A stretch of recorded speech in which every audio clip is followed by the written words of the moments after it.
Thursday morning from 10:30 to 12 at Magdalena. This is great. We normally meet from 10:30 till 12, and it's for people who a lot of our guys have been either ex-homeless, or a lot of our guys have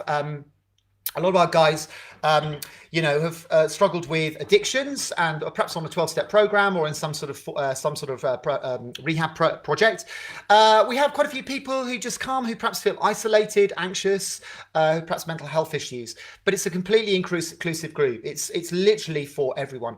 So we meet every Thursday morning, and we basically just have a lot of fun. Drama is a really healing process. My background is I've acted all my life. I've done a bit of professional work, but primarily on the amateur scene circuit, particularly here in Torbay. Done masses, and I'm passionate about it ever since I was about 8. I've been passionate about theatre and performing arts. And so Unleashed Theatre Company was set up, about 15 years ago. And then Unleashed Community Drama, we just celebrated our 6th birthday. And it is specifically community projects, bringing community together to put on very large scale projects. Next year, we have just launched, we are doing a big community production of What's So Amazing About Grace, which is a big community play written by a guy called Neil Pugmire. We were the very first people to do it, believe it or not. We did it about 11, 12 years ago. And loads of parts. We had a cast of about 50 in it. It was fantastic. My dear friend Simon wrote the music. So that's going to be really exciting. Whereas the first time we did it in the open air at Buckfast Abbey, this time we are doing it at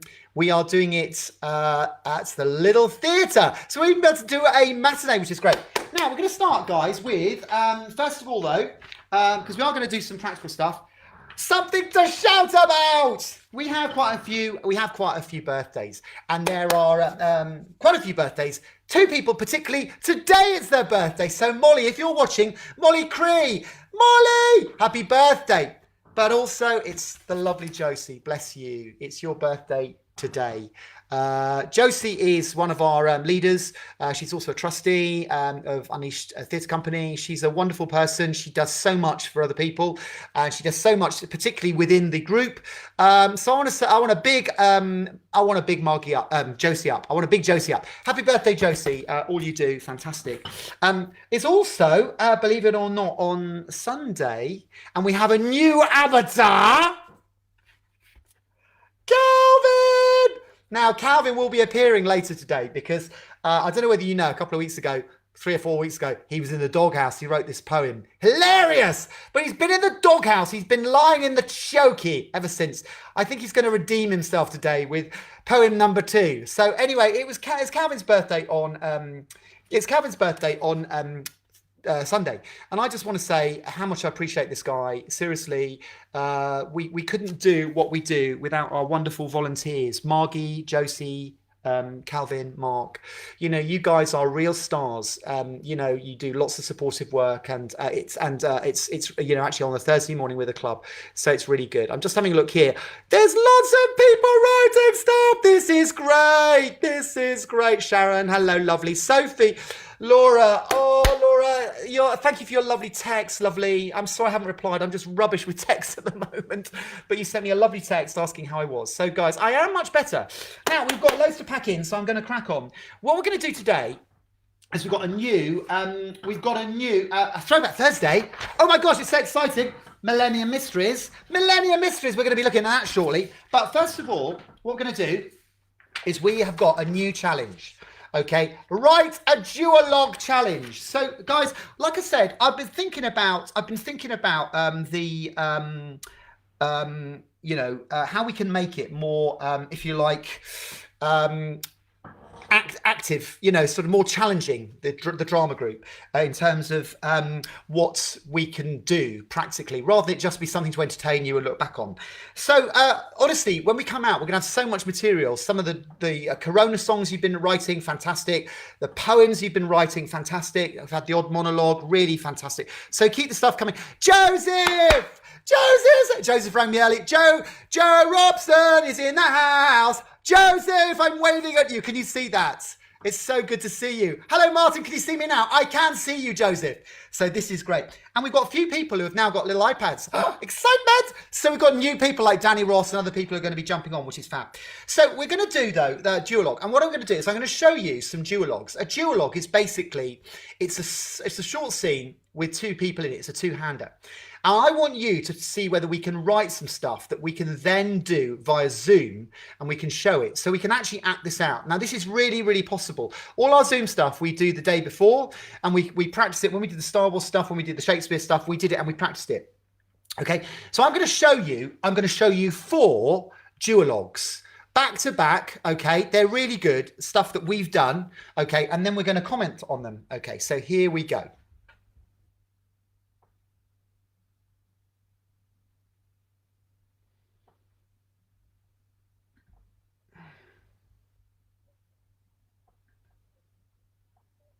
Here we go.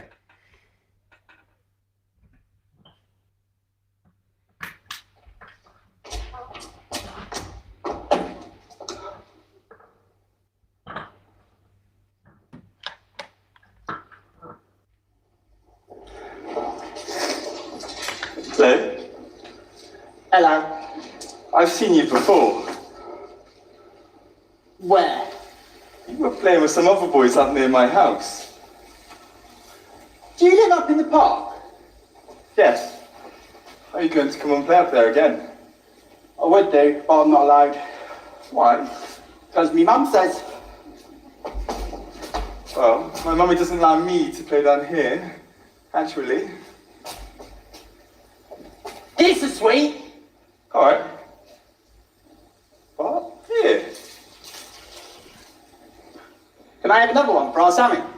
Yes, of course. Take as many as you want. Are you soft? I don't think so. Round here, if you ask for a sweet, you've normally got to ask about 20 million times. And you know what? What? They still don't really give you one. Sometimes our Sammy will give you a sweet, but you've got to be dead careful if our Sammy gives you a sweet. Why? Because he's usually read on it first. Oh, hey, that sounds like super fun. It is if you're our Sammy. Do you want to come and play? I would do, but not now because I'm pissed off. Pissed off? Hey, you say some smashing things. Do you know any more words like that? Yeah, I know loads. You know, like the F word. Pardon? The F word.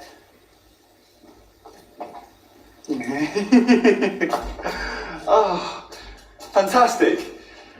When I get home, I'll look it up in the dictionary. In the what? The dictionary. Don't you know what a dictionary is? Of course I do. It's a thingy, innit? A book which explains the meaning of words. Yeah, the meaning of words. Our Sammy will be here soon. I hope he's in a good mood. He can be dead mean sometimes. Why? Because he's got a plate in his head. A plate in his head. Yep. When we were little, our Donna Marie was looking after him when my mum was at work, and he fell out of the top window and broke his head. And they rushed him to hospital and put a plate in it. A plate? A dinner plate? No, our Sammy's head's not that big. I think it was one of them little plates that you have bread off. A side plate? No, it's on the top. And can you see the shape of it in his head? If you look under his hair, yeah, probably. You know the most smashing things. Will you be my best friend? Yeah, of course I will. What's your name? My name's Michael Johnston, but everyone calls me Mickey. What's yours? Edward Leons. Do they call you Eddie? No. Well, I will. Will you? Yeah. How old are you, Eddie? I'm 7. Ha! I'm older than you. I'm nearly 8. Well, I'm nearly 8, really. When's your birthday? July the 18th. So is mine. Is it really? Hey, we were born on the same day. That means we could be blood brothers. Do you want to be my blood brother, Eddie? Oh, yes, please. Oh. It hurts, you know. You. Ow. Here's yours. Now this means that we're blood brothers and we've always got to look out for each other. Now you repeat after me. I will always defend my brother. I will always defend my brother. And stand by him. And stand by him. And share all my sweets with him. And share all my sweets. Yeah, that means we're blood brothers now. Then. Come on. Woo-hoo.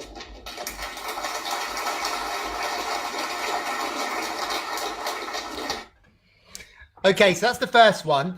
Guys, what we're going to do is we've done this before, and the way we've done it before is we've said, right, okay, two people, okay, you've got to improvise a duologue, and you've got to walk into the scene. Perhaps one of you is already on the set, and then the other one person comes in, and there's got to be an interaction. There's got to be, a revelation, and then one of them leaves. We've done that quite a few times. What I'm thinking, I'd like you to really think about how you could write a really dramatic duologue. Okay. When I worked in advertising, we used to have what's called a copy platform, which is like a who, why, what, where, when. Who's saying it? What are they saying it? When are they saying it? Why are they saying it? And what's the outcome? And that's a really good thing to do, even when you're writing a scene. This is one that I wrote for All the World's a Stage last year. Do you remember we did all the different ages, the 7 ages of man? And I couldn't find a script about babies.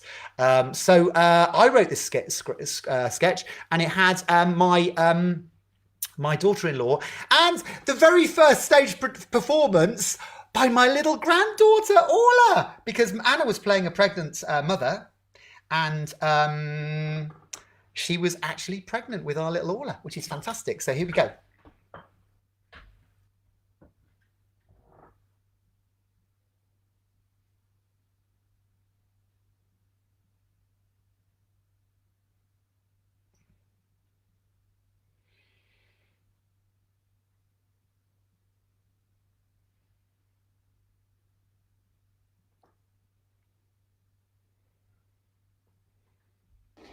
The midwife will see you shortly. Please come and wait here in the waiting room. Oh, thank you. You all right? Oh, I think I can feel it kicking. You know why that is, Tracy, don't you? Because he's going to be a fantastic footballer. How do you know? And anyway, it might be a girl. Well, girls can play football as well, admittedly not quite as good. Leave it off. That's a bit sexist. I can see us now, out in the field, kicking the ball around together. Whatever it's going to be, it's going to be great. I kind of hope it's a girl. Oh, think of all the cute things we could buy for her. What should we call her? Oh, do you know what, Tracy? I haven't really thought about that yet. Well, you know those celebrities? Quite a lot of them call their babies after, like, where they were conceived. You know, like Brooklyn or India. I'm not calling our baby Slough. Slough? It wasn't Slough. What, you remember after Mercedes' 21st, in that groggy B&B near the 3 Tons pub in Slough, up the road from the Mars factory, you know that one? Oh, yeah. Maybe not.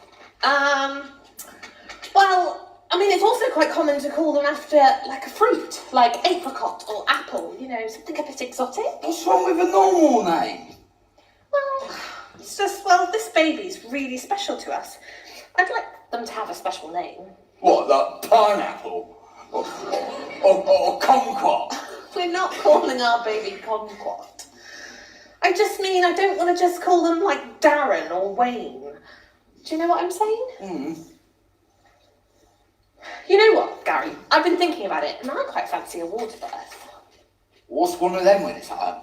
Well, the last time I was here, you know, when you had to work, the midwife was telling me all about these water births. But you're in, like, this big room with a big pool, and then there's, like, dolphin music playing, and it's all calm and lovely. So you're telling me that you're going to have our baby in a swimming pool with dolphins? Are you having a laugh? There's not actual dolphins. It's like a proper room here. I think it's like got like a big hot tub type thing. And the baby like comes into the world all calm. What else do they do? Do they do like some kind of like circus theme burst where you fire the baby out through a burning hoop? with clowns juggling in the background. You're just being silly now. Am I going to have to wear my goggles and my flippers and all that? I don't know, you'd have to ask. I hope it doesn't hurt. Ah, well, about that. My mate Terry down the pub, he said that it feels a bit like pushing something the size of a melon through something the size of a lemon. Or just like grabbing hold of your top lip and ripping it right over the top of your head, like this. Oh, Gary, that's not very helpful. Oh, look, it's going to be all right, because you're going to have, like, dolphins nuzzling up to you, making you feel better. Gary, I said there's no actual real dolphin. Listen, I'm going to be there for you, in me goggles and flippers. I'll even dress in the little dolphin suit and nuzzle up to you, make you feel better. You're so silly sometimes. But I do love you, Gary. Oh, I love you too. The midwife's ready to see you now. Please come through this way. Do you know what, Tracy? I've got a perfect name for our baby. Why don't we call him Flipper?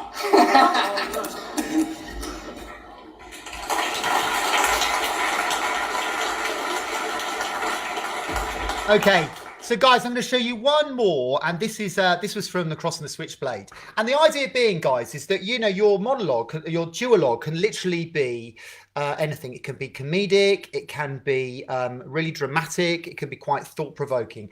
I mean, if you wanted to do something literally about the lockdown, Alan Bennett, we are going to do a thing about monologues another week, but Alan Bennett's Talking Heads, really famous, where basically it's a couple of it's basically just one person talking, and absolutely fantastic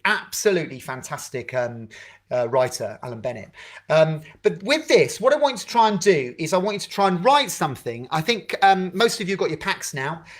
In that, you would have got your, a sort of a pad, writing pads, drawing pads, pens and what have you. I want you to get really, really creative, and I want you to submit this so that we can actually then cast it and actually film it as Zoom and do it as part of our repertoire. This is a really fantastic duologue, and David Robinson, who we're going to have on shortly, he wrote this. This is part of Cross and the Switchblade. This is from Cross and Switchblade, and it's Alexa and Ed in the psychiatrist scene, but it's absolutely phenomenal. Rolling.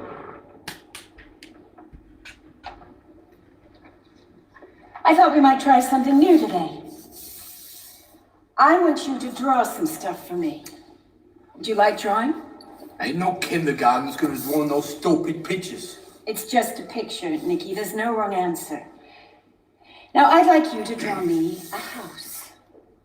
Okay, give me some colors.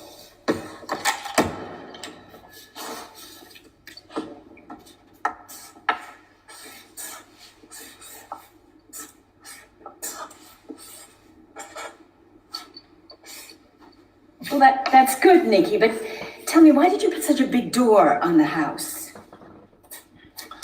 That so the stupid shrink could fit a fat head through it. Oh, that's funny. But I don't accept your answer. Give me another. I put a big door so I could run through quickly when somebody's after me. Some people use doors to get in. Well, I don't. I use them to get out. Okay. Let's try something else. Let's try a tree.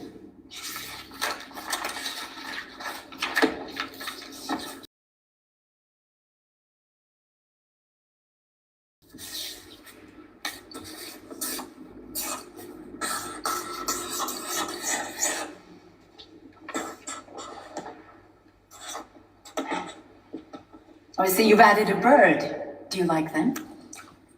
No. I hate birds. Why? Because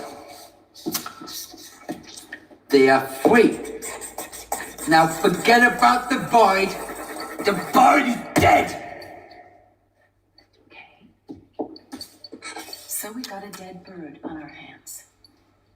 Now, why did you kill it for being free?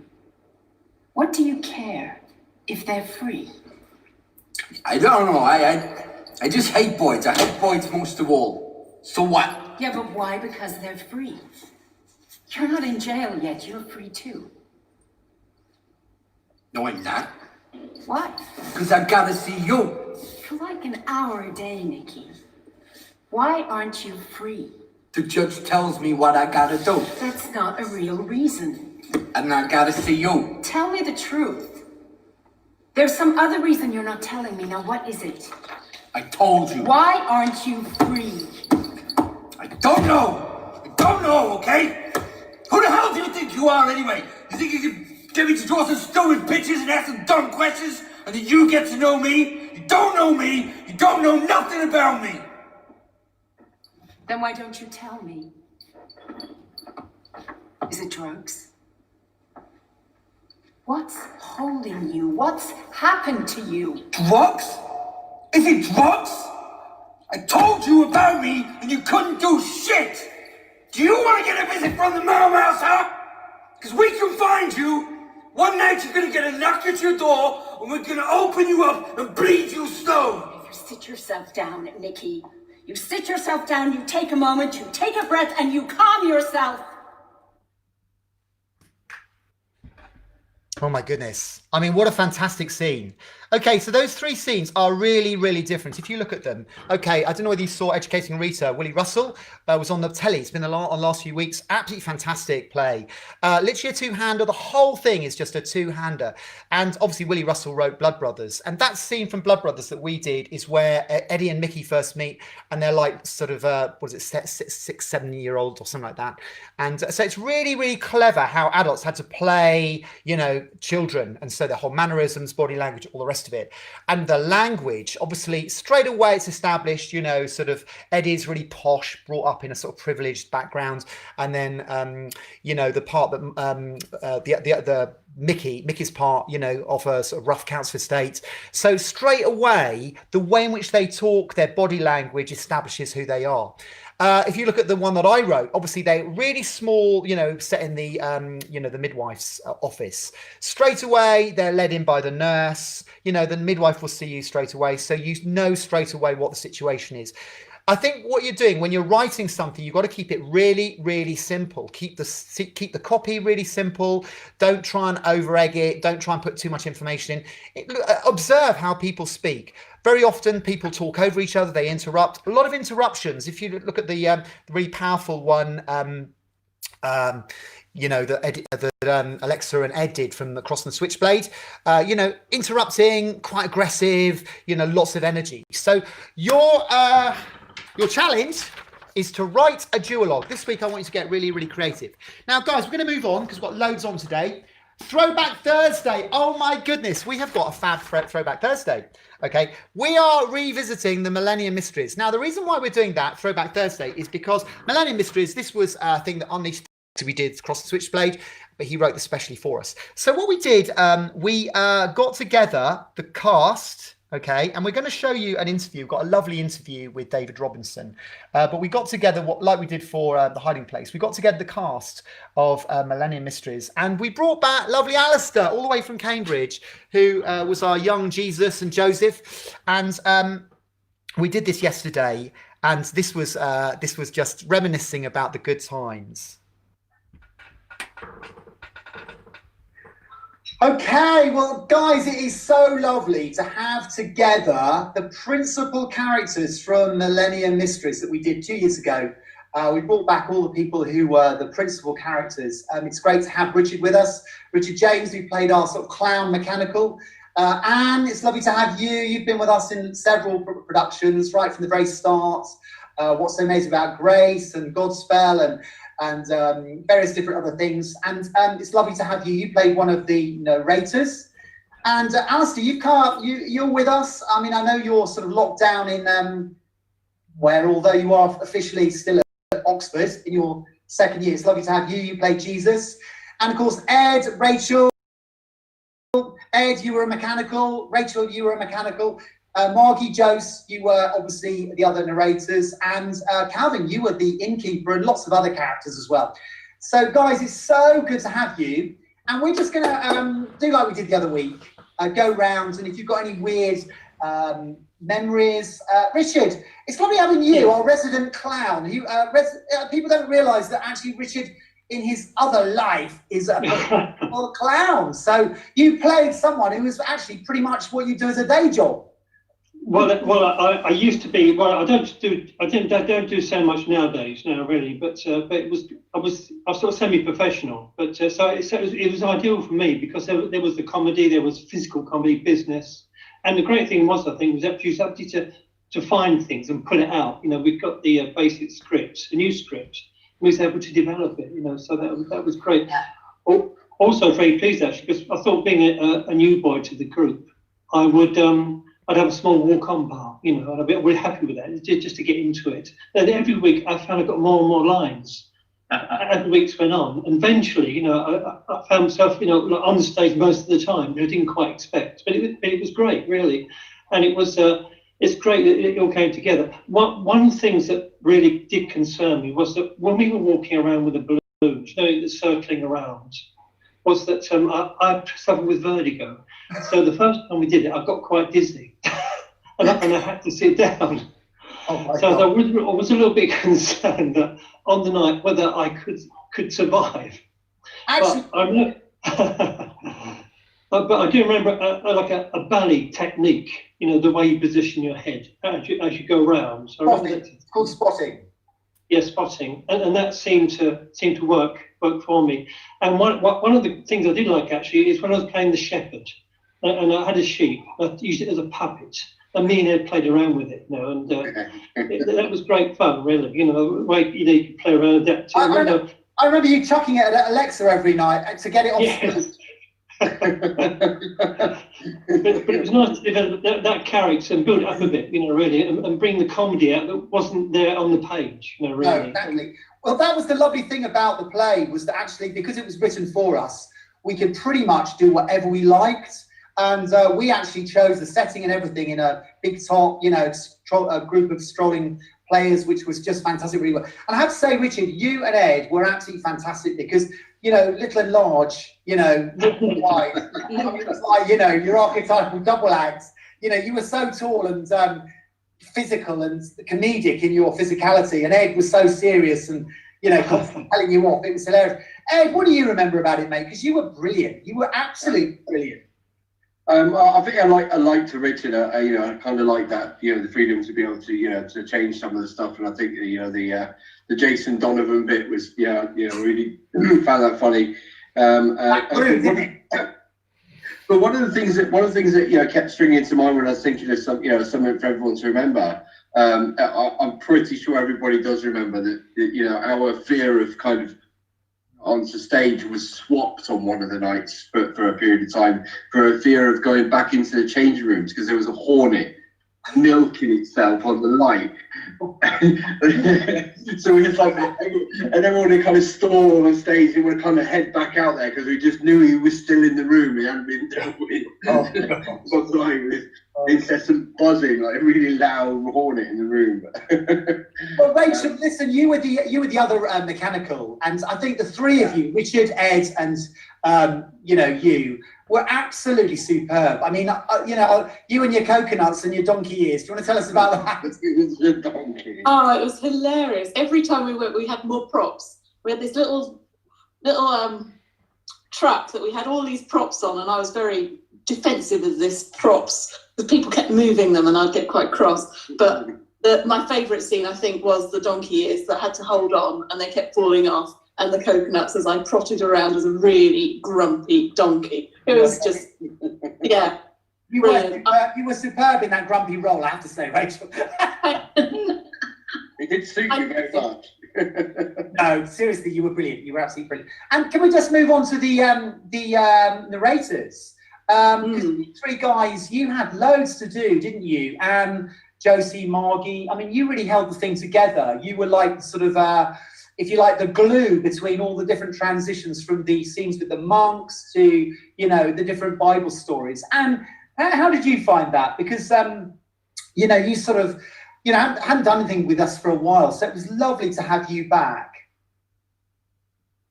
Great experience. What I remember most is what I forgot, really. that moment, it felt like hours, but I know it wasn't that long, but producers were great actually, and I just couldn't. It was just totally blank, but I could feel the love in the room. It was great. Yeah, and then everything went fine, and and then carried on sort of thing. But yeah, I felt that God was in the house really. I mean, certainly. I mean, it was a really thought-provoking, yet at the same time, I think it's one of the funniest plays it's certainly the funniest play Unleashed Theatre Company have done. Mark, Jose, what's your sort of remembrance of it? Because you, in a way, you had the most serious parts, and I always felt for poor Josie and Margie, because all the best lines, originally the way it was written, was that I think Ed's part grew, and you had lines taken off you, because if it was too funny, it was considered not to be part of your character, whereas it was Ed's. Do you remember that? Yeah. It was fine. One of the most difficult things I found is actually spending the whole time on stage, but not necessarily having a lot to say or do. Yeah. And that is quite a challenge. But I have to say, I was saying just now, wasn't I, about the figure of 8 in the music, trying to get that going correctly for one of the songs. It was those rehearsals, the number of times we did that, yeah. So it was that was good fun. But no, it was really enjoyable. Loved it, and the atmosphere was great. Yeah, it was. Margie, what do you think? What was your thoughts about that? Well, I guess for the funny thing, it has to be with the animals, trying to do the figure of 8. I always seem to be clashing animals with somebody else as we were going round, and that was really fun. Those puppets! Yeah, that's right. I always seem to bump into somebody else, like somebody else's animal. But I think for me, possibly not the funny part, but I think having the opportunity in the first half to be funny when Josie and I were the Abraham scene. Noah, when we were in the boat, that was really, really funny. I think the opportunity to be able to have the fun in the first half and then the moving part.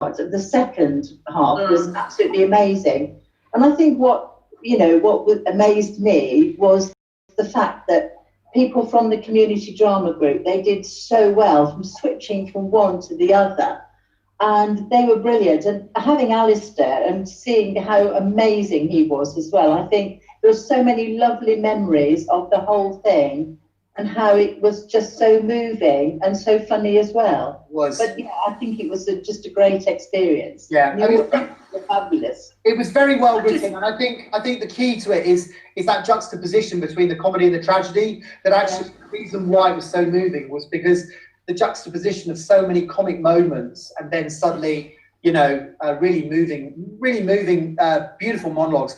And Alistair, I mean, it's obviously the only thing you've done with us. And I know you were at the end of your A-levels and you were sort of getting ready to go away to uni. I mean, it was such a joy to have you in it, because you brought such youthful energy and gifting. I mean, your voice and your acting ability was fantastic.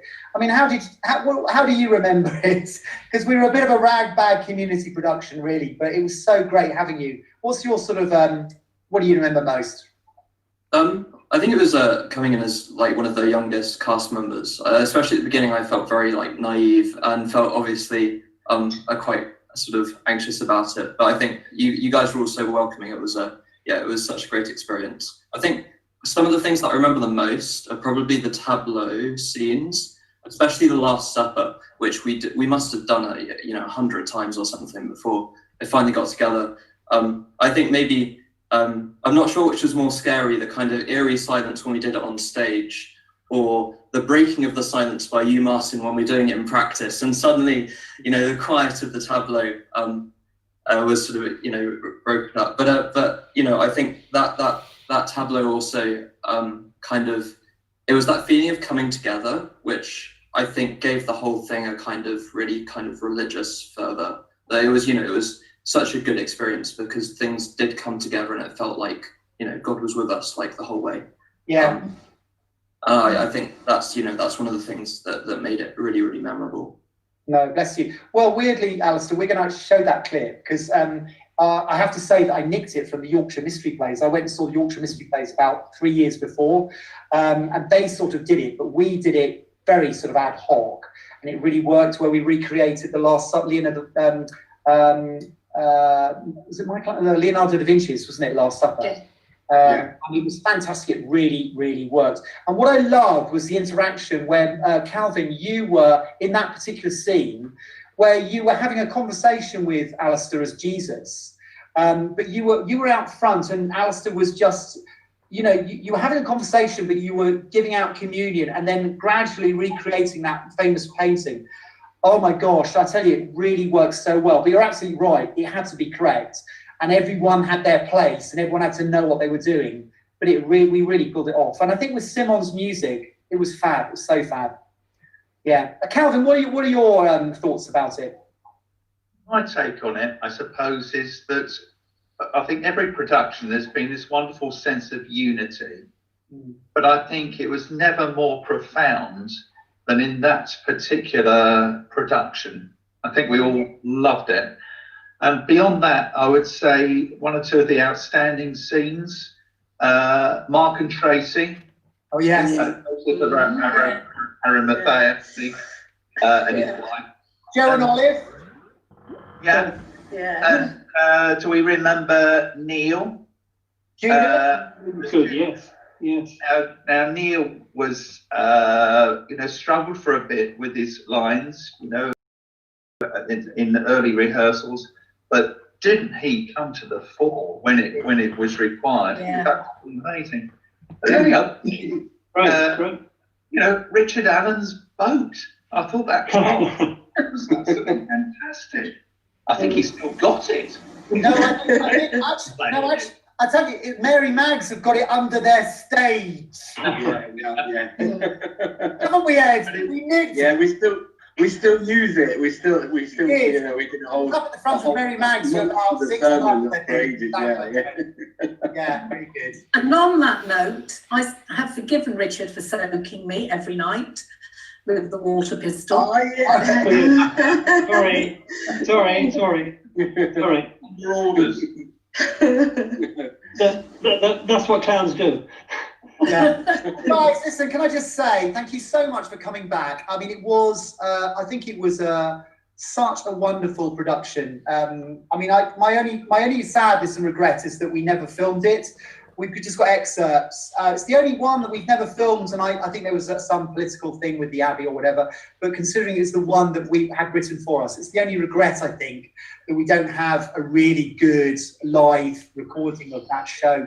I mean, it really was superb, and the fact that it was the last one that we did commissioned at Buckfast Abbey, everything has a season, and we're incredibly grateful for the patronage of Buckfast Abbey, who actually kick-started Unleashed really 10 years ago.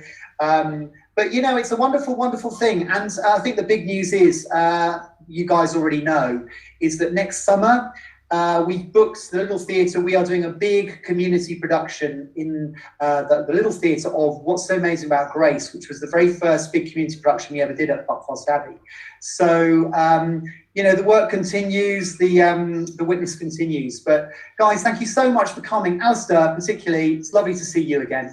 And Dan and Richard, thank you so much for joining us. And bless you. And now we can look forward to seeing those excerpts, particularly that one you were talking about, Alistair, Last Supper, and the Joseph one, Jason Donovan, Ed.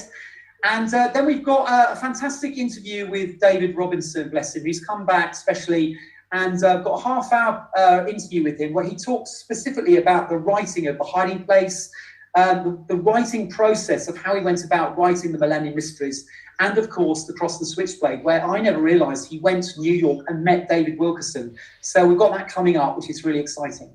So guys, thanks again for joining with us, and see you all soon. Bless you. Is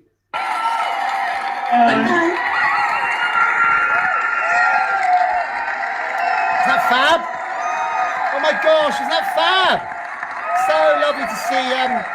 So lovely to see all those guys back. Now we're gonna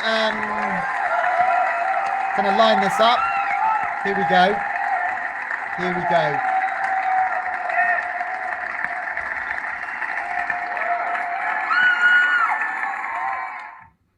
Still in bed.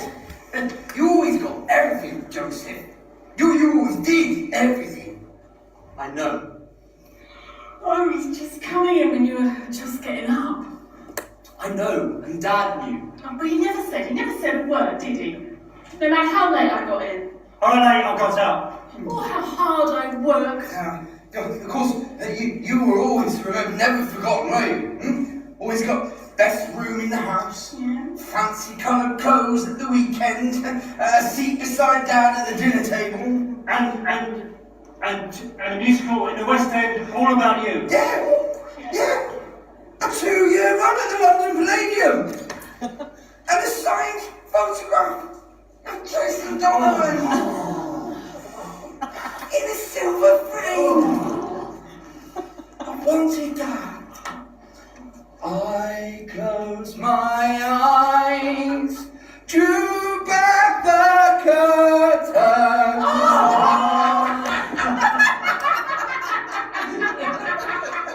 And you didn't do too badly either.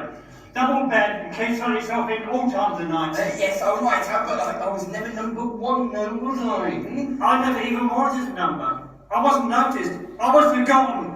Mr. Invisible.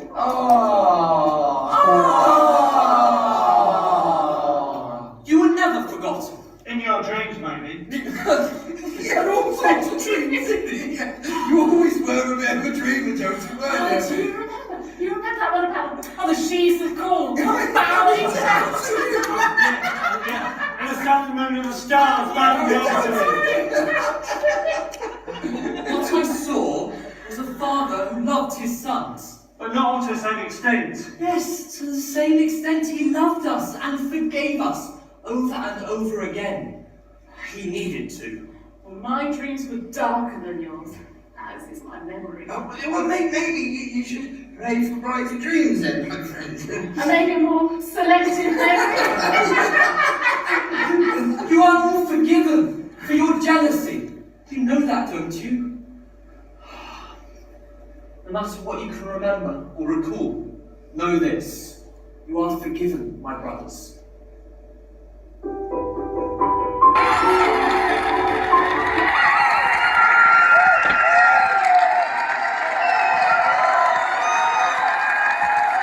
I just gonna set up the next one. Oh my goodness, wasn't that fab? So good. Where's the next one?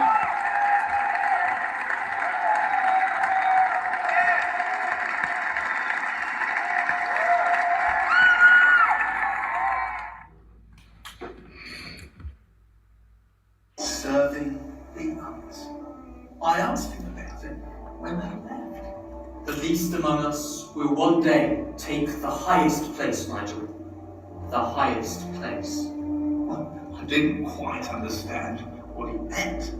So I nodded politely and I handed him my business card. I said, listen, I hope everything was to your satisfaction, but take my card if you will. It might help you to remember this place. Everything was wonderful, Nigel. Thank you. And don't you worry. People will remember this place for years and years to come.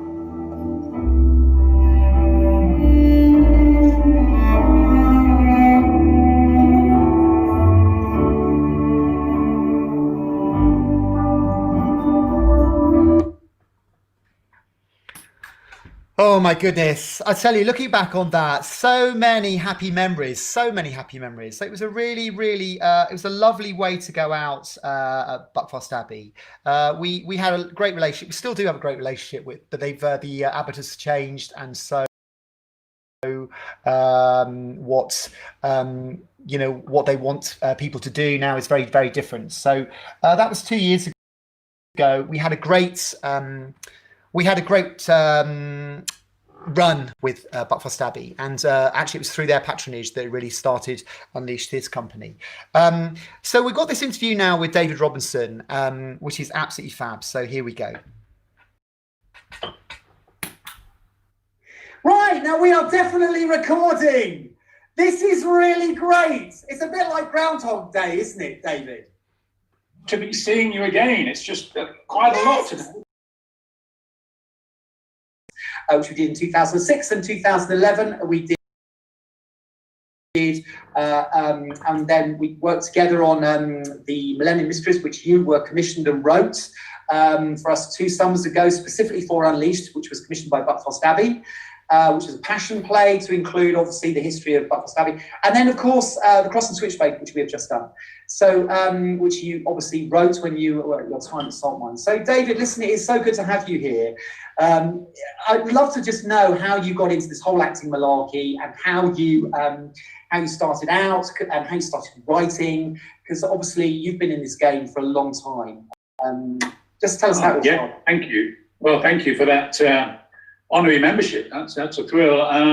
Well, 30 years ago last year, I joined Saltmine 1989. I know that because I did a little tour with Adrian and Bridget Class to celebrate that. They kindly joined me. The year before, 2018, it was 30 years since Adrian became a professional writer, or his first book published. And so we did a little tour to celebrate that. And then midway through, he said, well, why don't we do something for you?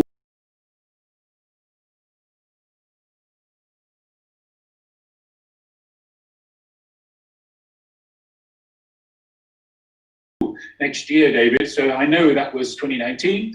And I joined Saltmine in the Easter of 1989 at Spring Harvest, a big Christian event. I was down in Minehead. And I'd been toying with wanting to do something in the Christian arts. I've done some acting in London, very successful and very resting most of my time, all working in marketing or box office or other bits of pieces of jobs that a lot of out-of-work actors do. Anyway, I've been all week at Spring Harvest thinking about, I wonder if there is a step into creativity within the Christian market. And anyway, at the last evenings, Dave Pope, who was in charge of Saltmine at the time, part of the leadership there, and he just stepped forward and said, look, we want to really encourage within the Christian world. What he wants to talk that through or pray it through, let's talk about it. And wasn't something natural thing for me to do, but I did. I ended up talking to Dave.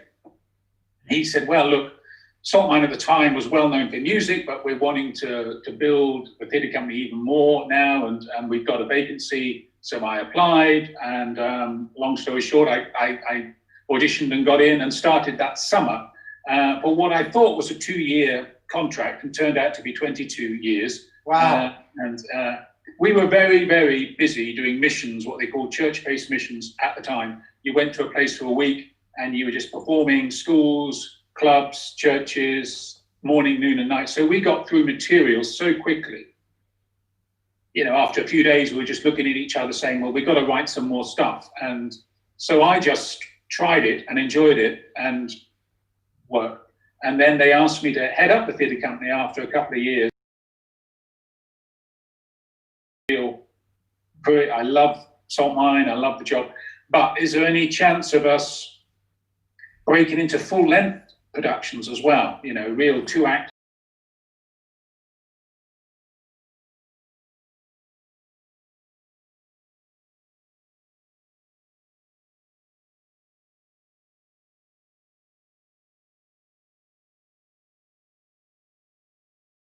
Two hours and going into theatres and just being alongside other medium-scale touring theatre companies. End point as far as getting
45 minutes a half, and there's a huge story curve that you just don't know quite what to leave in and what to leave out. That whole first half of the family, the warmth, the birthday, and then the increasing menace of the Nazis coming, and the noise, and then the Jews arriving, and then the fear and the hiding, and just the almost the naive acceptance of that by the Ten Boom family, no matter what it's going to cost them, that they knew they had to step out and help. I mean, just some of that story arc is pretty big.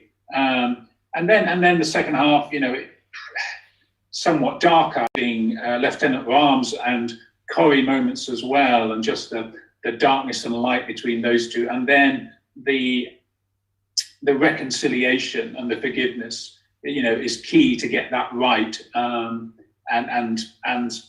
the pain it gave Corrie to get to that moment, but she couldn't really fulfill and proceed with her ministry, she says in a number of her books, without putting her hand out and forgiving the German officer. Really, really powerful moment. So in a way, it lent itself to drama and theatre. And I think for me, it was, I didn't want to be prohibited by thinking, wow, this is a film. There's no way they can do this on stage. I just wrote what I thought should be in. It's incredibly effective on stage. I mean, incredibly powerful. That last scene, you know, when we did it, we had people in tears pretty much every night. I mean, really, really powerful stuff. But I mean, you're really good at writing powerful stuff. Let's talk a moment for the Millennium Mysteries, because I mean, that's something very, very different, very knockabout. We did this 2 summers ago.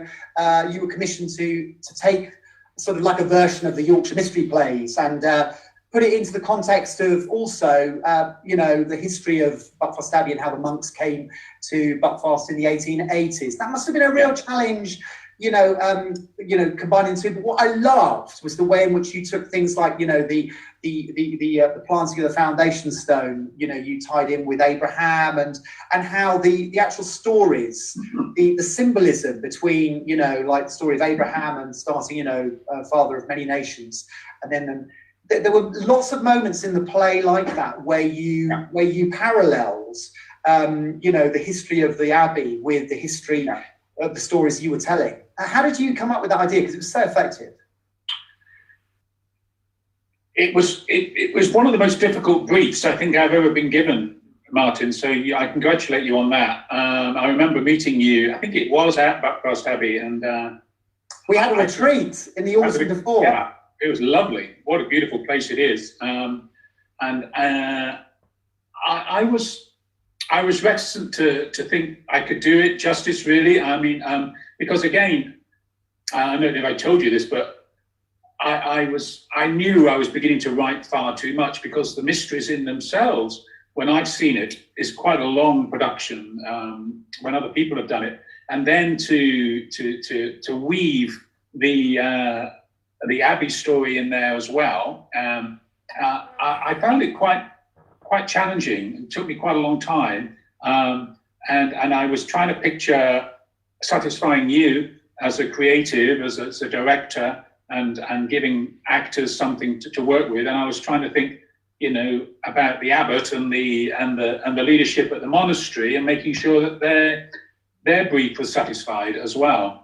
So it was a servant of two masters in a way. And I think I decided quite early that I thought humour or the lighter side of this was going to be quite important. And I could see some of your actors getting to grips with that pretty well. And there's so much amazing humour and storytelling in it as well. So my first decision really was which part of the mysteries I was going to include.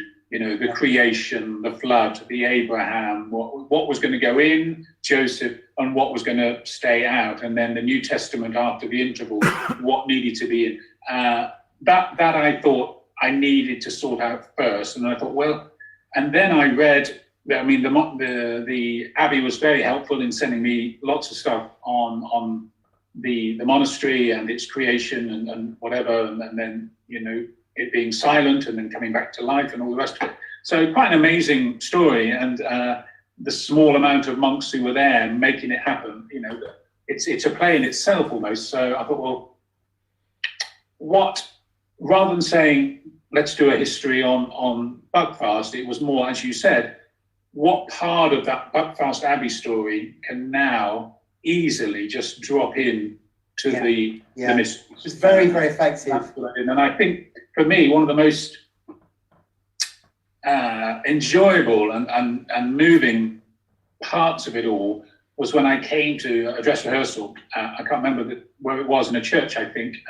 We did in the Schiller Hall, which is like their conference centre. It was a big hall. You came to our rehearsal. That's right. Yeah. That's right.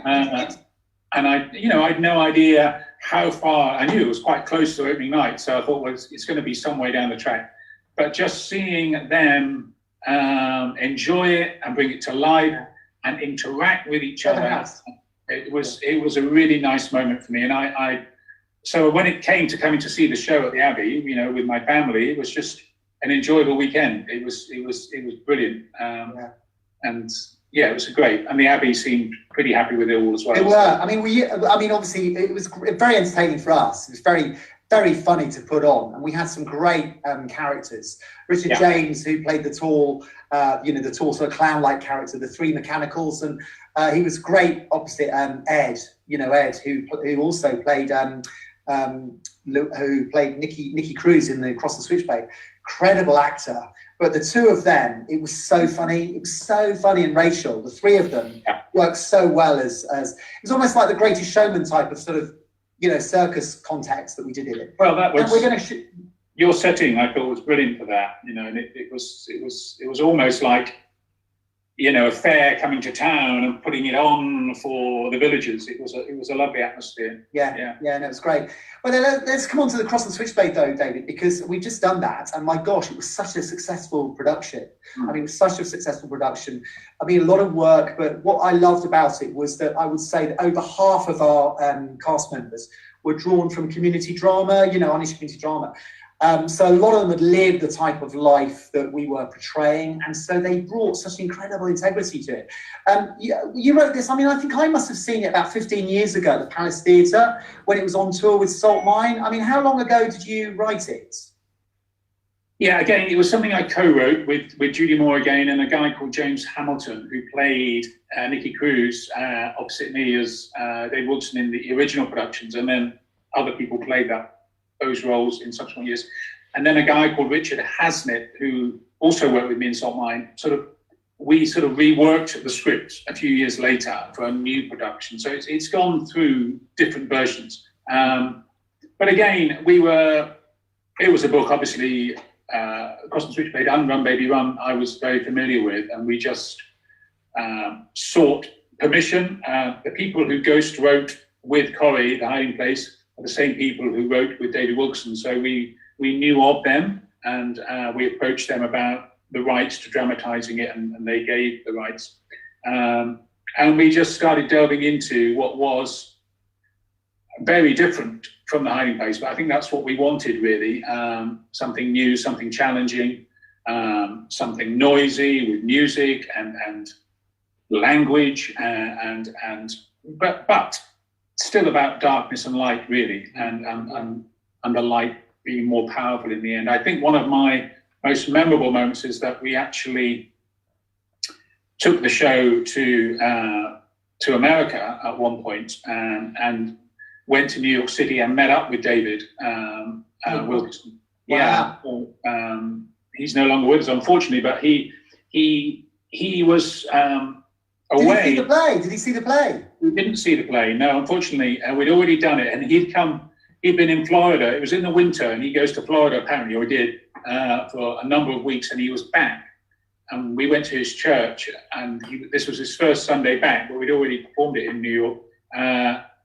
And it was like a theatre. Well, it was an ex-theatre, and the curtains came up, and there was a huge choir, wonderful music, all sorts of stuff going on. And then very quietly and almost unnoticed, he stepped towards the lectern and just spoke for about 45 minutes to an hour. Brilliant, brilliant preaching, but very unassuming. You wouldn't know really his story at all. And then we'd arranged with we'd arranged with his team to meet him afterwards. And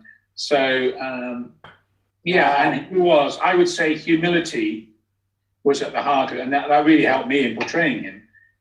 We talked and talked and talked. He was amazed that we were doing it. He was amazed that his story, so many years after the Cross and the Switchblade actually happened, people still want to hear it. And he went round the room asking, well, who's playing Nicky Cruz? Who's playing Israel? Who's playing my wife? And who's playing Maria or whatever? And we told him. And then he said, well, thank you so much, very much. And he never asked who was playing him at all. So I just, I mentioned it to him at the end as well. And thank you for the honour of playing you. You didn't ask, I hope I do it justice. And, thank you very much. I saw your production. It was really, really good. I mean, I saw it years ago, and I've wanted to do it for years, to be fair. But I mean, it came at the right time for us with the right people. It's absolutely ideal, because the message is so strong that actually rehabilitation can happen, and that no matter how dark your life has been, that there is redemption. I mean, it's such a wonderful. Yeah, and I was so sorry I didn't get down to see it, but the full houses and the little clips I saw were so encouraging, as it was with seeing the Millennium Mysteries. You do a great job with all that company, and they're just brilliant, really are brilliant. So I love watching it. Twice, I think, at Buckfast. Yeah. And then just the little bits I've seen of Switchblade. Yeah. Well, David, listen, thank you so much for joining us today. We really appreciate your time, and we've been in receipt of, your talent through, your writing several times, and hopefully maybe we can do some projects together in the future. But, really thank you for writing some fantastic stuff for us, Millennium Mysteries particularly, which was written especially for us. We thoroughly enjoyed doing that. We're going to be showing some clips from that. And we picked up the Hiding Place. We did a whole club on it a couple of weeks ago for VE Day. But no, thank you so much for joining us, and thank you for all the encouragement that you give us. You're welcome. Thank you very much. Bless you. You take care. Bye-bye now. What a guy. Oh my goodness, what a guy. What a guy. Well,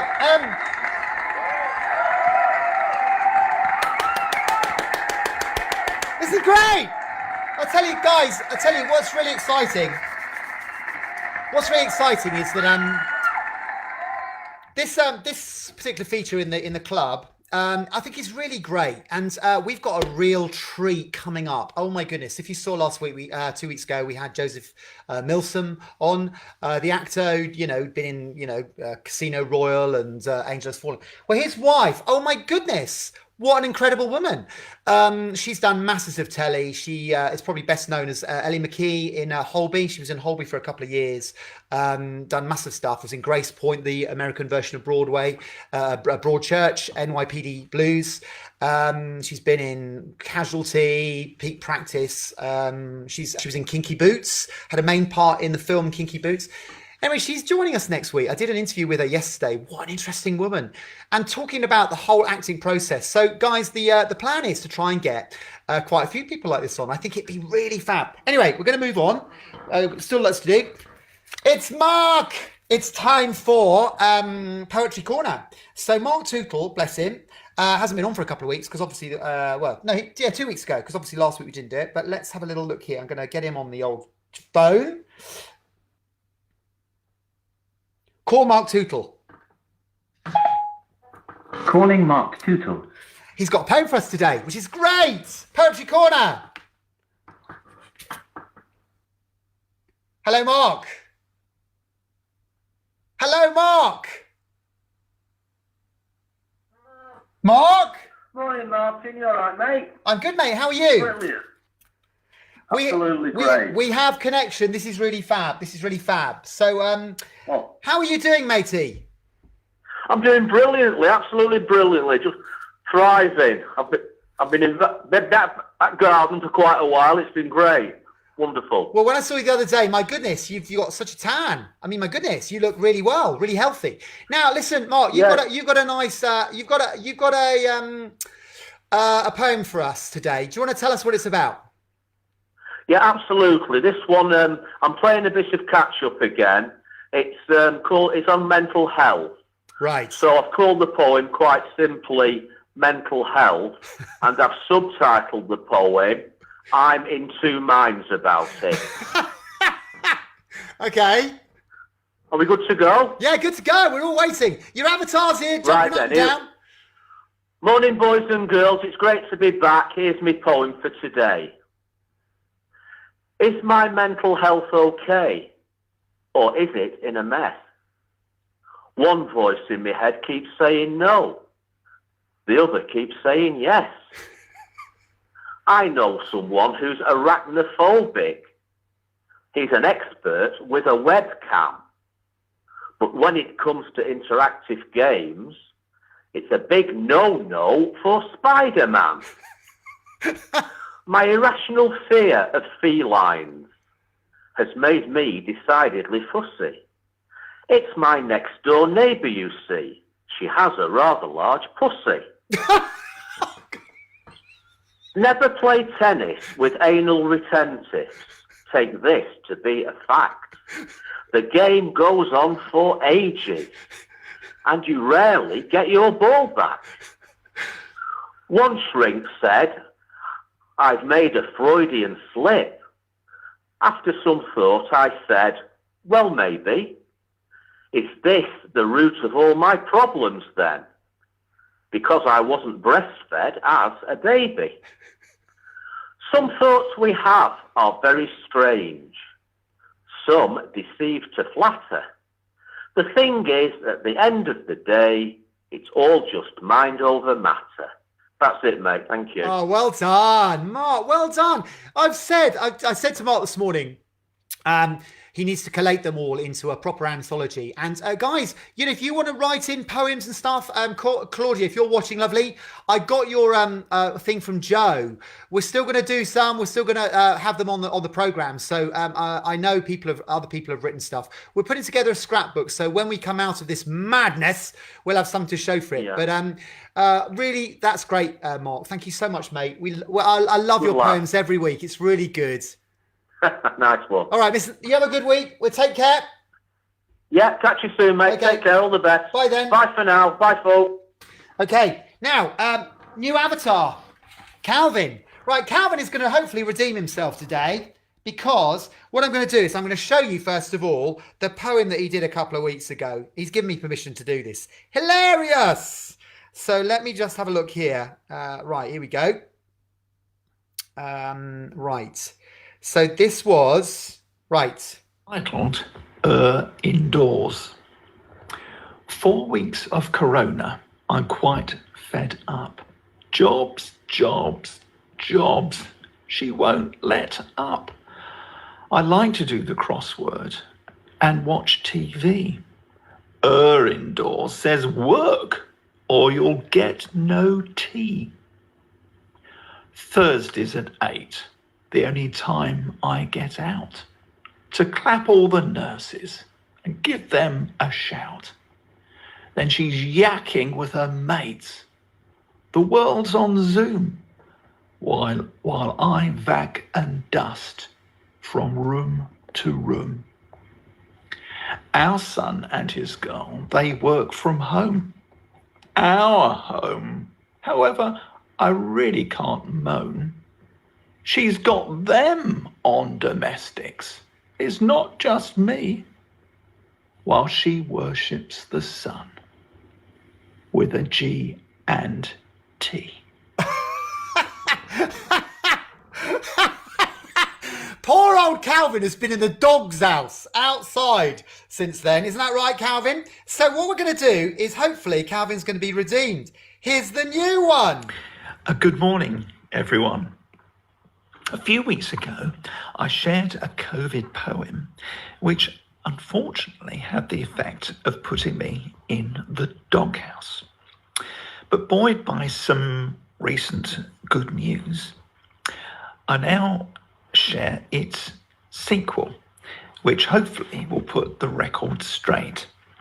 It's based on a poem by A.A. Milne called Halfway Down, and it's called Half Done. Here it goes. Halfway through this plague, I've had some tip-top news. News to drive away the Boris Johnson blues. It's not about nurses, and it's not care home leaks. It's my gorgeous wife's furlough. Another 15 weeks. Halfway through our lockdown, it's looking up and isn't down. It's more like seventh heaven. No more reasons to frown. Even jobs become a joy when Her Majesty's around. And all sorts of COVID thoughts run round my head. I shouldn't be enjoying this, but it's party time instead.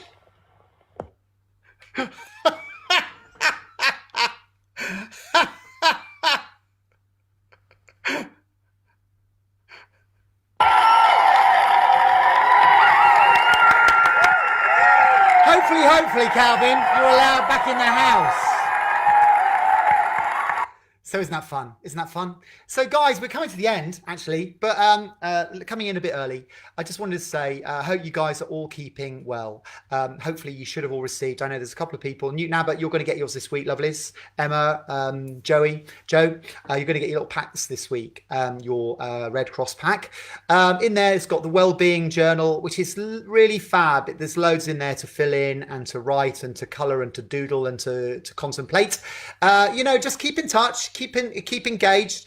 I'm really glad that we were able to do this, but I really would encourage you to try and write a duologue this week, setting it as a little task, really get creative.